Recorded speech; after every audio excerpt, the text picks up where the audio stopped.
नमस्कार मित्रांनो, आज आपण जाणूया गुढीपाडव्याबद्दल माहिती. गुढीपाडव्याचे इतिहास, गुढीपाडव्याचं महत्त्व, गुढीपाडव्याची विधी, पूजा आणि गुढीपाडव्यासाठी रेसिपी. तर मित्रांनो, गुढीपाडवा हा सण महाराष्ट्रातील एक महत्त्वाचा सण आहे. महाराष्ट्राच्या नववर्षाची सुरुवात गुढीपाडव्यापासून होते. हिंदू कालदर्शिकेप्रमाणे चैत्र शुद्ध प्रतिपदेला म्हणजेच वसंत ऋतूच्या पहिल्या दिवसाला गुढीपाडवा साजरा केला जातो. संपूर्ण महाराष्ट्रात मोठ्या उत्सवात आणि जल्लोषात मराठी नवीन वर्षाचं स्वागत केलं जातं. पारंपरिक वेशभूषा करून, घरोघरी गुढी उभारून, गोड स्वयंपाक करून, सार्वजनिक ठिकाणी गुढीपाडवा निमित्त रांगोळ्या, देखावे, शोभायात्रा काढून एकमेकांना गुढीपाडव्याच्या शुभेच्छा देतात आणि मराठी नवीन वर्षाचं स्वागत केलं जातं. यासाठीच जाणून घ्या गुढीपाडव्याबद्दल माहिती. मित्रांनो, तर गुढीपाडवाबद्दल इतिहास आपण जाणून घेऊया. गुढीपाडवा साजरा करण्यामागे अनेक पौराणिक कथा सांगितल्या जातात. असं म्हणतात की महाभारताच्या आदी पर्वात उपरीच्या राजाने इंद्राने त्याला दिलेली कळकाची काठी जमिनीत रोवली आणि नवीन वर्षाच्या सुरुवातीला तिची पूजा केली. या परंपरेचा आदर राखण्यासाठी गुढीपूजन केले जाऊ लागले. इतिहासात या दिवशी ब्रह्मदेवाने विश्वनिर्मिती केली असं वेदात म्हटल्याचा उल्लेख आहे. पौराणिक कथेनुसार श्रीराम वनवासातून पुन्हा अयोध्येला परत आले म्हणून गुढीपाडवा साजरा केला जातो. म्हणूनच यशाची गुढी उभारून हा दिवस साजरा केला जातो. गुढीपाडवा का साजरा करतात यामागे अनेक कथा सांगितल्या जातात. एका कथेनुसार पार्वती आणि शंकराचे लग्न पाडव्याला ठरलं आणि तृतीयेला झालं, म्हणूनच या दिवशी आदिशक्ती पार्वतीची पूजा केली जाते. गुढीपाडवा हा सण साजरा करण्यामागे पौराणिक कथेत अनेक संदर्भ सापडत असले तरीही आजही हा सण तितक्याच उत्साहात साजरा केला जातो. आजच्या आधुनिक युगातही या सणाला ऐतिहासिक, सांस्कृतिक आणि नैसर्गिकदृष्ट्या विशेष महत्त्व आहे.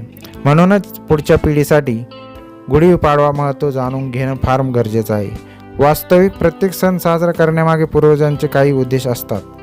चैत्र महिन्यापासून वसंत ऋतूच्या आगमनाला सुरुवात होते, त्यामुळे वातावरणात बदल झालेले असतात. जुनी सुकलेली पाने गळून झाडांना नवीन पालवी फुटते, आंब्याला मोहर येतो.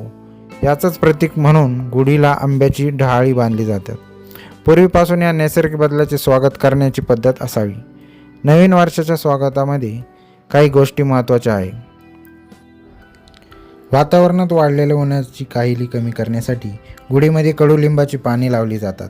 प्राचीन काळापासून चैत्र शुद्ध प्रतिपदेला ओवा, मीठ, हिंग, मिरी आणि साखर हे कडुलिंबाच्या पानाबरोबर वाटून खातात.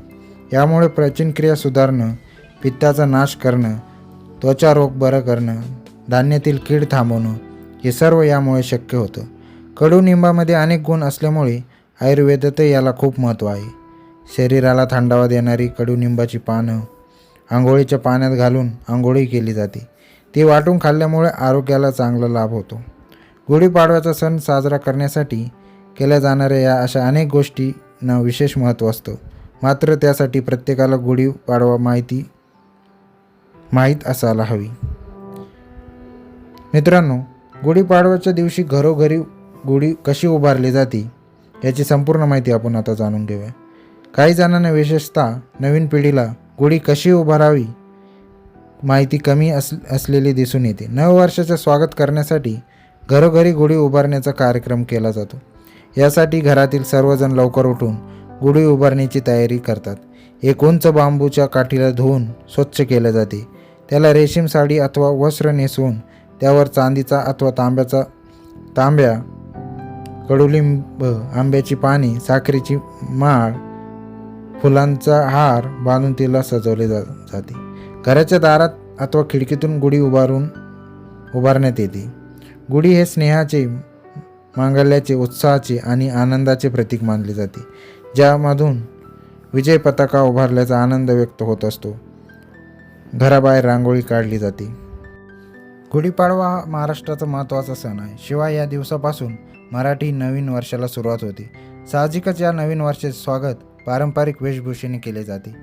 महिला गुढीपाडव्याच्या दिवशी वेगवेगळ्या प्रकारची साडी, लुक्स परिधान केलेले दिसतात. महिला या दिवशी खास नऊवारी साडी, नथ, ठुसी असे पारंपरिक दागदागिने घालतात, तर पुरुष मंडळी धोती, सलवार, कुर्ता असा पारंपरिक पेहराव करतात. महाराष्ट्रात सार्वजनिक ठिकाणी देखील गुढीपाडवा मोठ्या प्रमाणात साजरा केला जातो. रस्त्यावर, चौकाचौकात मोठमोठ्या रांगोळ्या काढल्या जातात. पारंपरिक वेशभूषा केली जाते. लेझिम, ढोल ताशे आणि भव्य दिव्य देखावे करून मोठी शोभायात्रा काढली जाते. शहरातील सर्व समाजातील लोक यात सहभागी घेतात आणि मराठी नववर्षाचे स्वागत करतात. शालिवाहन नावाच्या कुंभाराच्या मुलाने मातीचे सैन्य तयार केले आणि त्यावर पाणी शिंपडले. त्यांना जीवन दिले आणि प्रबळ शत्रूचा पराभव केला. त्याच्या विजयाच्या अपेक्षेने शालिवाहन शक सुरू झाला. त्याच दिवशी या कथेचा मतितार्थ असा की त्यावेळी संपूर्ण हिंदू समाज बेहोश झाला होता. गुलामगिरी इतकी मादक बनली होती की ती भूतकाळाची गोष्ट बनली होती. समाजात क्षेत्र तेज संपले होते. शालिवाहनाने आपल्या सामर्थ्याचा विसर पडलेल्या समाजात आत्मविश्वास आणि सशक्तीकरण निर्माण केले.